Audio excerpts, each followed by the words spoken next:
On a golden summer evening in 1982, the calm waters of Lake Mälaren shimmered, reflecting the vibrant sunset as Drottningholm Palace stood in regal silence.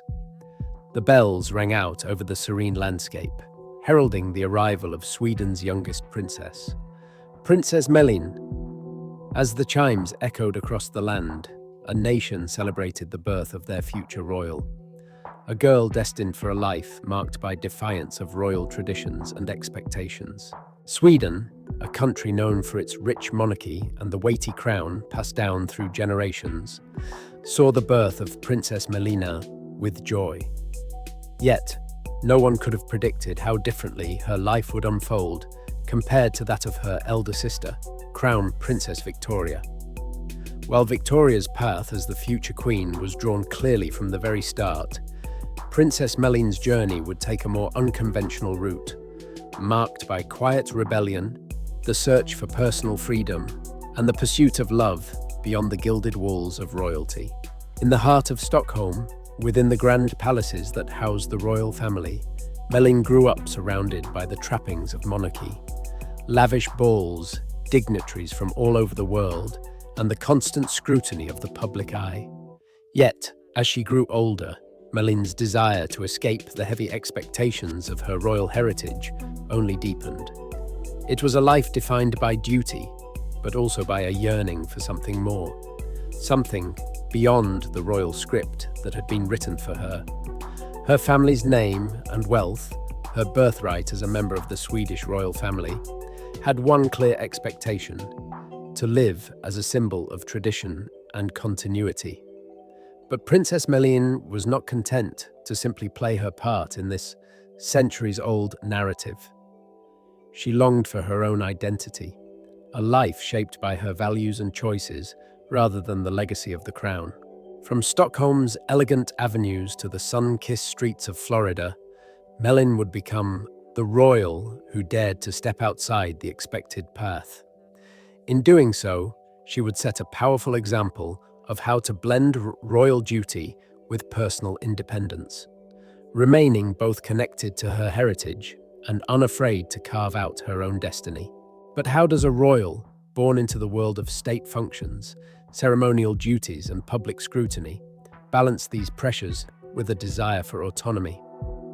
Princess Madeleine's story is not merely that of a royal, it is the tale of a woman who chose, despite the restrictions placed upon her, to redefine what it means to be a princess in the 21st century. Her journey teaches us that even within the confines of tradition, there is still space for personal freedom and choice. While Crown Princess Victoria's future as queen was laid out before her with clear expectations and responsibilities, Madeleine's role in the royal family remained somewhat ambiguous.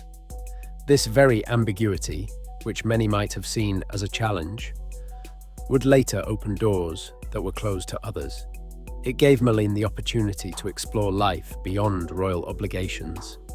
Without the strict pressure to assume a direct leadership role in the monarchy, Madeleine was free to choose her path, a choice that would come with both extraordinary opportunities and moments of personal struggle. Madeleine's education reflected her family's commitment to providing her with a relatively normal upbringing. She began preschool at Vesto Parish in 1985, followed by her time at Smedletskolan in Brahma, where her vibrant personality stood out.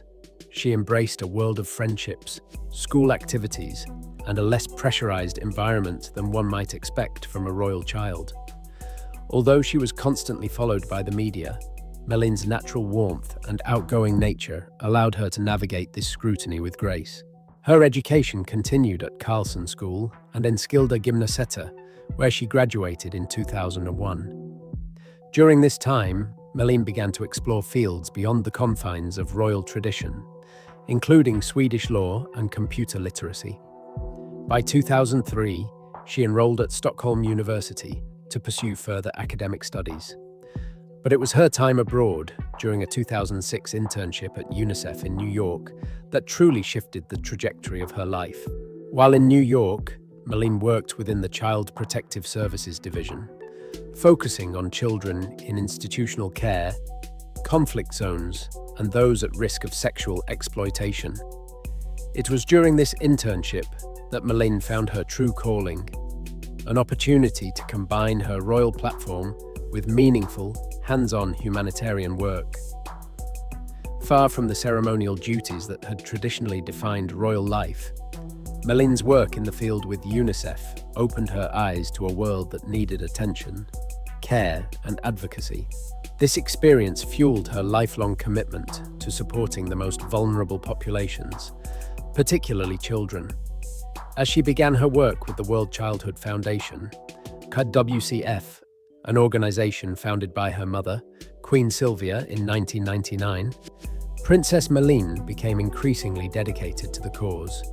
Her fluency in Swedish, English, German, and conversational French made her a perfect fit for international humanitarian work, and her impact was undeniable. She served on the board of WCF's Swedish branch and became an honorary member of its American branch. By December 2021, Madeleine had been appointed Vice Honorary Chair of the World Childhood Foundation, allowing her to travel globally to raise awareness about child sexual abuse and exploitation. Her voice became one of the leading forces in promoting child advocacy and providing support for victims around the world. Yet, for all her professional success and humanitarian efforts, Madeleine's personal life would continue to evolve in unexpected and deeply emotional ways. In August 2009, Madeleine became engaged to Swedish lawyer Jonas Bergström. The entire nation of Sweden waited eagerly for the royal wedding, anticipating the fairy tale that would unfold in front of the world. However, in a shocking turn of events, the engagement was suddenly postponed, with no clear reason given. It was soon revealed, however, that behind closed doors, Madeleine's relationship with Jonas was unraveling. In April 2010, the Swedish royal court made the announcement Madeleine and Jonas had ended their engagement. As news spread, Madeleine, heartbroken and seeking escape from the relentless media scrutiny, boarded a plane bound for New York. The cause of the breakup was soon revealed to be Jonas's infidelity, with Norwegian model Tora Uppström Berg claiming to have had an affair with him. The betrayal was devastating for Madeleine, who had been known for her sincerity and romantic nature. While this heartbreak rocked her, it also propelled Madeleine further into her humanitarian work. She poured herself into the World Childhood Foundation, dedicating her time to supporting vulnerable children and advocating for their rights. In the midst of her emotional recovery, Madeleine met British-American financier Christopher O'Neill. Their relationship blossomed away from the spotlight, and in 2012, the royal court officially announced their engagement. On June 8, 2013, Madeleine and Christopher were married in a quiet ceremony at the Royal Palace Chapel in Stockholm. Their union brought new joys, with the couple having 3 children: Princess Leonor, Prince Nicholas, and Princess Adrienne. Christopher's decision to forego Swedish citizenship and a royal title was groundbreaking, as it allowed him to maintain his career without the conflicts of interest that typically arise within royal families. This choice was not only about maintaining independence, but also about giving their family a more private life, one away from the glaring spotlight of the royal duties. Yet, even as Madeleine stepped into this new chapter of her life, the monarchy faced a significant shift. In 2019, King Carl X Gustaf announced that 5 of his grandchildren, including Madeleine's children, would lose their official status as members of the royal house. The decision, which was framed as part of a broader trend towards slimming down European royal families, removed Madeleine's children from the spotlight of official duties. While the move was controversial, Madeleine publicly supported it, stating that it gave her children the freedom to live more independent lives. Though the decision granted her children more autonomy, it also made it clear that their royal status would be more symbolic than functional. In the years that followed, Madeleine continued to advocate for her family's right to privacy, which ultimately led to their move to Florida, where they lived for several years. As of 2024, the family returned to Sweden, with Madeleine's children enrolling in Swedish schools for the first time. This marked a new chapter in their lives, one that brought both excitement and challenges. Yet, Madeleine's path took another controversial turn in 2025 with the launch of Minlen, her natural skincare line. Critics quickly raised concerns, questioning whether it was appropriate for a royal to engage in commercial business ventures. However, Madeleine stood by her decision, clarifying that she would not use her royal title to promote the products. The controversy only highlighted the ongoing debate about modern royals and their place in an increasingly commercial world. Madeleine's openness in addressing her critics revealed the complex balance she now navigates.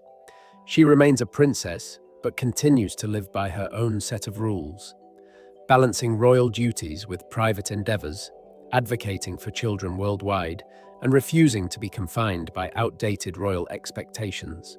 At 42, Princess Madeleine's story is far from over. It reflects a new model for monarchy, one that blends tradition with modernity, duty with personal autonomy.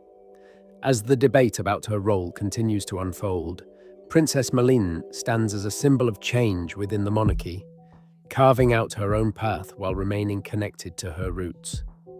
In many ways, she represents the future of European royalty, one that embraces change and adapts to the evolving world, while still holding on to the core values that have defined royalty for centuries.